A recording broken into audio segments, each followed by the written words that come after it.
This is SitRep, the podcast on Philippine affairs and Philippine interests. I'm Ivan at home from Manila. On the morning of Thursday, August 19th, the Philippine Coast Guard vessels BRP Bagakay and PRP Cape Engaño encountered unlawful and aggressive maneuvers from Chinese Coast Guard vessels while en route to the Patag and Lawag Islands in the West Philippine Sea. This represents an escalation in Chinese aggression against our Coast Guard vessels, and these dangerous maneuvers resulted in collisions causing structural damages to both Coast Guard vessels. To give us his reaction to escalating Chinese aggression in the West Philippine Sea, along with giving us an overview in the Philippine response, SitRep PH was lucky enough to have Commodore Jay Tarriela, spokesperson of the Philippine Coast Guard, with us for a short interview.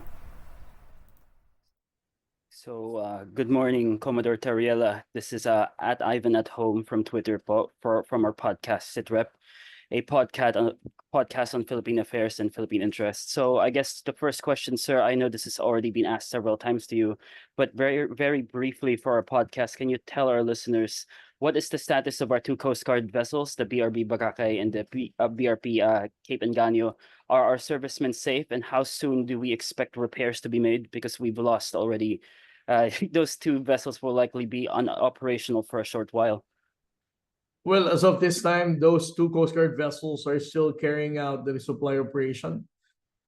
It's now located in Pag-asa Island. With regard to the assessment of the damage incurred because of the intentional ramming of the Chinese Coast Guard, it is only going to be evaluated once it reach its port in Palawan. Um, as to the complete details of the structural damage, we will be releasing that to the public once we have already identified the extent of such collision.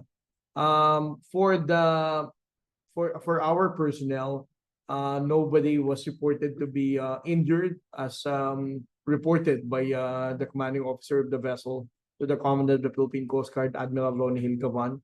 But they have also mentioned that the morale of the Coast Guard crew for BRP Bagakay and BRP Cape Engaño remains to be very high. Thank you, Commodore. My next question would be concerning the intent of the Chinese Coast Guard, or what we think was their intent. I heard you talk about this briefly at the Cafe Adriatico yesterday. So basically, what is the intent of the Chinese with this action? Is it to basically damage our vessels? Is it to prevent what they consider our naval actions? Because we were 20 kilometers away from the shoal, and our vessels were just seemed to be attacked in the high seas. What did they hope to achieve from such provocative actions? Well, we can only speculate that the reason why the Chinese Coast Guard deliberately rammed these two 44-meter vessels is because the Chinese government probably thinks that these vessels are reinforcement for the 9701. For the past so many days, the Chinese government has been criticizing the Philippine Coast Guard that we are one creating a forward deployment force in Skoda Shoal. They're also saying that this is a semi-grounded vessel. They also claim that the Philippine Coast Guard vessel will be deploying more vessels in Skoda. So, but despite of that, of us denying such wrong hypothesis of the Chinese government, they keep on insisting that that is our objective. So yesterday morning, when they saw this 44-meter vessels passing through the proximity of Skoda Shoal, the Chinese Coast Guard deliberately did a lot of dangerous maneuvers and resulted to ramming and collision with the Coast Guard vessel. Commodore Tarriela, it would appear with the recent actions from the Chinese, not just from yesterday, but also with the previous occurrences of collisions, that the Chinese are out to weaken our material capability of our forces by debilitating our vessels. We also saw with them actively water cannoning our communication equipments in previous encounters. With this in mind, is the Coast Guard prepared for more such incidents in the future when our vessels will actually be wounded? No, will be damaged? Are we actively repairing our vessels? Can we actively repair them at such a rate? And are we going to get new Coast Guard vessels soon? Will there be retrofitting of our vessels with this in mind, the fact that they're actively damaging our vessels now? Well, the first Coast Guard vessel that was damaged by the Chinese Coast Guard was in Bajo de Masinloc when they used a jet stream water cannon that even targeted our communication and navigation equipment. That vessel is already in seaworthy condition. It was already repaired and already attended to by our engineers to fix the seaworthiness of the vessel. With your question as to how prepared the Philippine Coast Guard in ensuring that we're not going to run out of assets to deploy in the West Philippine Sea. In my conversation with the commandant yesterday, Admiral Ronnie Hill Gavan, he said that despite of our limited number of vessels, he would still prioritize the deployment in the West Philippine Sea. So you can, I can already inform you that even if these two vessels that are currently deployed in Palawan have sustained damages because of the hole created by the ramming, you can expect that two more Coast Guard vessels, 44-meter vessels, will once again replace this 4410 and 4411 in the next coming days. With regard to your question, how fast can we be able to respond to these damages and to innovatively make sure that if ever our vessels will be keep on being rammed, which would damage the vessel, how the Coast Guard leadership could respond. I'm very optimistic that the national government has tremendous support, Philippine Coast Guard's logistical requirement to ensure that those vessels, if ever they would be damaging, will still be retrofitted in perfect good shape and seaworthy vessel.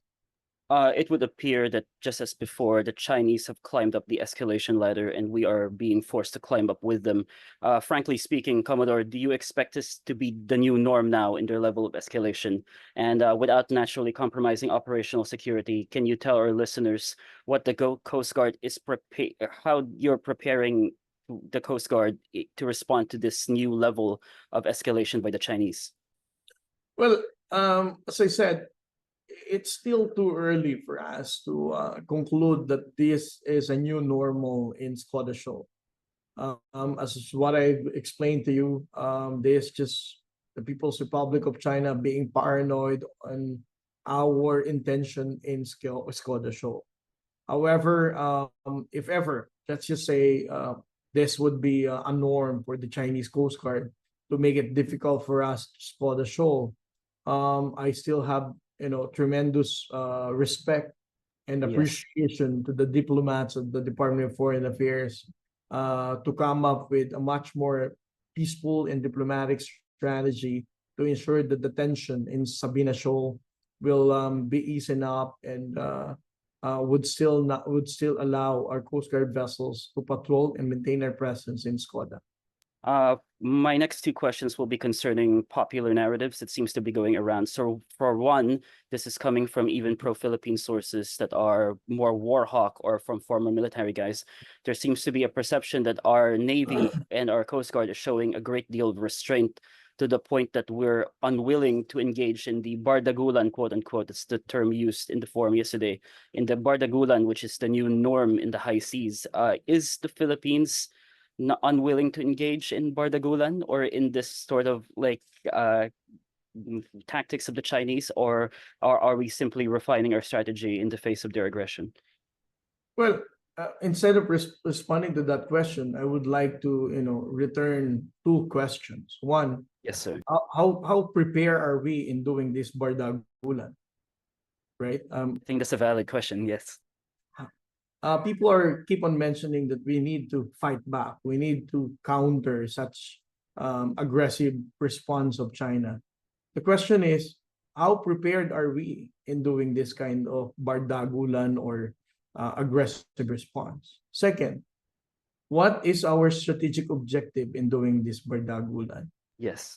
Right now, we are maintaining a moral high ground that telling the world that it is the Philippines that abide to the international law, that we're not provoking or escalating the tension. that we are willing to negotiate diplomatically and talk to the People's Republic of China so that it will not uh, go up to an armed conflict. So, That is the approach of President Bongbong Marcos, and that is the approach of the Department of Foreign Affairs. so just Uh, as a quick follow-up, sir, you think that the Philippines is gaining more materially and optically by showing restraint than in fighting back, or than in like not so much as fighting back, but like matching their levels of escalation? well, I think there are more strategic gains in maintaining this kind of response, wherein we are not, our response is not triggered by bullying or unlawful actions of China. Second, it is much better for us to have this kind of position, considering that more countries are still standing up on our side, supporting Yes. our position. And when it comes to another common narrative, this time coming from the Makapili camp, they would say that once again the Philippines got optical points, but nothing really. I think it's something that really needs to be countered. This narrative that we're gaining nothing out of this. So perhaps you can tell our audience, how is the transparency initiative actually benefiting the country? Well, how is the assertive action of our president actually giving us material benefits in the both domestically and in the international stage, because there are traders amongst us that would say that we're gaining nothing out of this. Well, Ivan, the most important contribution of the Transparency Initiative is that we were able to inform the Filipino people about what we are fighting for, what is at stake, and what is happening in the West Philippine Sea. This is the most important contribution of the Transparency Initiative. And to add on that is that it is also important for us to continue doing this, as what President Bongbong Marcos mentioned in his State of the Nation address. We need to continue providing the right information to the Filipino people to awaken their sense of patriotism, and for the next generation of Filipinos to continue the fight. In the absence of the information that the Filipinos will get in the West Philippine Sea, there will be a proliferation of fake news. Yes. It will be difficult for the government to get the support of the Filipino people. And the worst part of it is that the next coming generation of Filipinos, without the information, would eventually forget what we're fighting for. As what President Bongbong Marcos said, he did not promise that there is a quick fix in the South China Sea issue by the time he steps down in 2020. I think the most important part of the transparency is that we are holding the line for the next Filipinos to Yes. continue the fight in the West Philippine Sea. And as we go to our final interview, I would just like to say thank you for your service, sir, and thank you for being generous with your time. My last question would be, can you say that the ordinary Filipino people can do to assist the actions of our Coast Guard and our security services? And do you have any last thoughts and comments as we wrap up this interview? Well, Ivan, I've always been highlighting this fact. If you're an ordinary Filipino and you're still wondering how you can support our position in the West Philippine Sea, and in your as you enjoy the comfort of your home, scrolling your iPad or smart tablets or smartphones, you can definitely support our fight in the West Philippine Sea.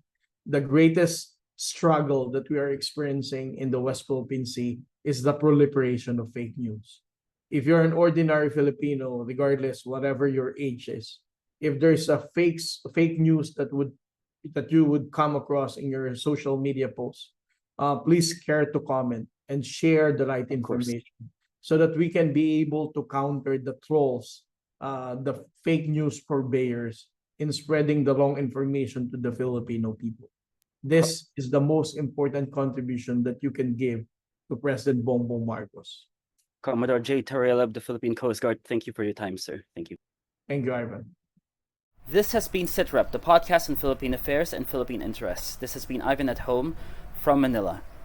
Be sure to follow us on our social media handles for updates on upcoming podcasts and access to our previous podcasts.